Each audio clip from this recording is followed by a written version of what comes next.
जय श्री राम। एक इन्वर्टर हमारे पास देखो बहुत ही विचित्र प्रॉब्लम में आई है। जैसे इस इन्वर्टर का बात करूँ तो इस इन्वर्टर में प्रॉब्लम ये है कि इसकी चार्जिंग जो है ना वो ठहर नहीं रही है, यानी कि बैटरी को फुल चार्ज करते रह रहा है, बैटरी हीट हो जा रही है, फिर भी ये चार्जिंग बंद नहीं कर रहा है, कटअप नहीं कर रहा है। तो ज़्यादातर एक्चुअल प्रॉब्लम ये है, जहाँ तक मैं बात करूँ तो ये सीरीज़ की बात करूँ तो 2020 से लेकर के 22 में जो सीरीज़ बनी हुई है इस मॉडल में ये प्रॉब्लम ज़्यादातर देखने को मिलती है। लेकिन मैं इस मॉडल का बात करूँ तो ये बहुत ही मॉडल पुराना हमारे पास आया हुआ है। जैसे देखो तो बहुत ही पुरानी मॉडल हो जाती है। इसका एक मैंने वीडियो मॉस्फेट के बारे में चढ़ा रखी है जो कि ख़राब थी, तो आप नहीं देखो तो ज़रूर चेकआउट कर लीजिएगा। लेकिन इसी का एक प्रॉब्लम निकल करके आया कि इसकी चार्जिंग नहीं रुक रही है। तो आखिरकार प्रॉब्लम क्या होता है? कुछ सीज़न में चार्ज ही नहीं लेता है और कुछ सीज़न में चार्जिंग ही नहीं रुकता है। तो आखिरकार एक्चुअल में इस तरह की अगर इन्वर्टर में आपकी प्रॉब्लम होती है तो एक्चुअल प्रॉब्लम है क्या? बहुत ही छोटी वीडियो है, बहुत ही मज़ेदार वीडियो है। तो कि मैंने इसमें बहुत कुछ ढूंढने के बाद अंदर मैंने काम किया इसका मॉस्फेट वगैरह जो भी था, और उसके बाद में इसका चार्जिंग पॉइंट चेकअप किया। तो भाई साहब हमको सब कुछ चेकअप करने के बाद टोटल चीज़ सही मिला। हमने इसका मॉस्फेट ख़राब हुआ था तो मॉस्फेट हमने इसका ऐसे देखो ऑलरेडी हमने इसका चेंज कर रखा है। ये हमारी पुरानी इसमें से मॉस्फेट जो निकली है वो है। लेकिन सब कुछ हमने चेकअप करने के बाद में हमको जो कुछ भी इसमें से देखने को नहीं मिली, तो हमने एक प्रॉब्लम इसमें से एक चीज़ ऐसा कॉमन प्रॉब्लम देखा जो कि शायद आपने कभी नहीं देखा होगा। चलिए आगे बढ़ते हैं, आपको दिखाते हैं कि आखिरकार इसका एक्चुअल प्रॉब्लम था क्या।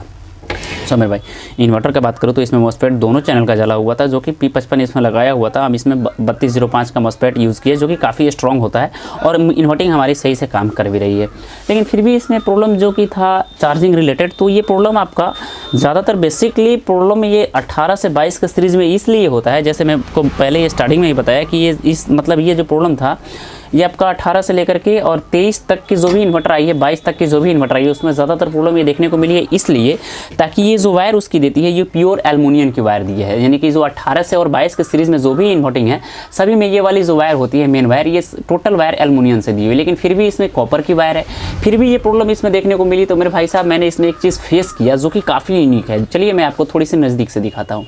मेरे भाई साहब ये देखो तो इसकी एक कॉपर वायर है। वायर की बात करूँ तो समथिंग हमको गेज इसका 10 से 12 mm के आसपास लग रहा है, जो कि काफ़ी स्ट्रॉन्ग टाइप है। लेकिन नहीं, इसी में आप दूसरा इसका लेग देखो तो ऐसे देखो वायर सब कुछ जुड़ा हुआ है, कनेक्टर वगैरह सब कुछ लगा हुआ है, फिर भी हमको प्रॉब्लम इसी में दिखा। प्रॉब्लम क्या है? ऐसे देखो इसमें से बहुत सारी वायरें टूट गई है और इसमें से मात्र हमको लग रहा है कि 1 से 1.5 mm वायर ही इसमें बची हुई है, जिसके कारण से इसकी उतनी डेंसिटी नहीं मिल पा रही है, यानी कि उतना एम्पियर ये नहीं ले पा रहा है, जिसके कारण से आपकी चार्जिंग को कटअप कर पाए या आपका सही फ्रीक्वेंसी आपके बैटरी से इन्वर्टिंग तक पहुँचा सके।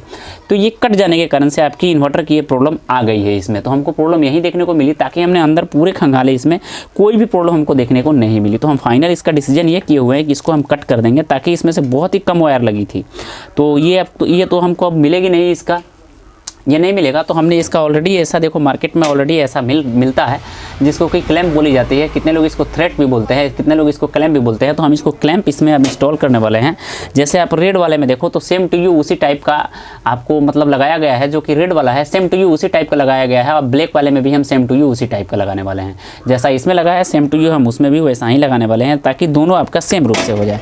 तो इसको लगाने के लिए आपको क्या करना होगा, वायर को देखो इतना सा आपको साफ़ करना होगा सर्वप्रथम। और वायर मतलब साफ़ करने का एक नियम, मतलब साफ़ करने के बाद भी एक तरीका मैं आपको बता देता हूँ कैसे इसका मतलब इन्वर्टिंग अगर आपकी चार्जिंग नहीं ले रही है तो उस सिचुएशन में एक प्रॉब्लम ये भी हो सकता है। लेकिन कैसे, चलिए ना आगे बढ़ते हैं। सो मेरे भाई मैंने वायर को देखो फाड़ लिया है। इसमें से देखो इतना सारा वायर निकला हुआ है, लेकिन हमारी इसमें से 1.5 mm वायर इसमें से ऑलरेडी उसमें लगी हुई थी, जिसके कारण से हमारी एम्पियर नहीं ले पा रही थी। इसमें देखो कितनी सारी वायरें हैं, लेकिन हमारी उसमें बहुत ही कम वायर लगी हुई थी। तो हम क्या करेंगे, अब इस वायर को ऐसे मतलब यहाँ पे तो सोल्ड हमको मिल नहीं पाएगा, तो हम क्या करेंगे इस वायर को ऐसे यहाँ पे रखेंगे।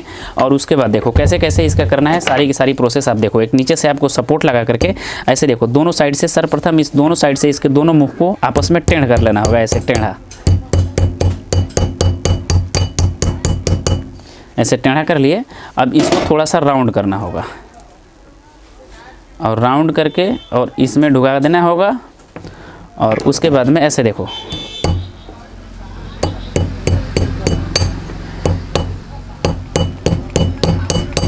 सर्वप्रथम आपको एक साइड दबानी होगी, ऐसे देखो,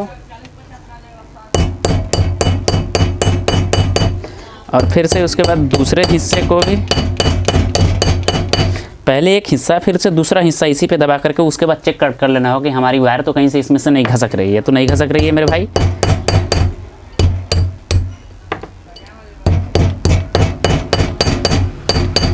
सो मेरे भाई क्लैंप देखो हमारी लग चुकी है। अब ये प्रॉब्लम हमारी इन्वर्टर में नहीं आएगी, क्योंकि एक्चुअल प्रॉब्लम इसका यही था जिसके कारण से हमारी इन्वर्टिंग में चार्जिंग नहीं रुक रहा था। तो अगर आपकी इन्वर्टिंग में चार्जिंग नहीं रुक रही है तो सर्वप्रथम इस चीज़ को भी चेकअप कर सकते हो। और ज़्यादातर प्रॉब्लम आपका लेग का ही होता है, by the way come he problem आपके अंदर के होते हैं। तो ये जानकारी आपको कैसी लगी जरूर बताइएगा। मिलता है नए वीडियो में, आपका भाई प्रिंस।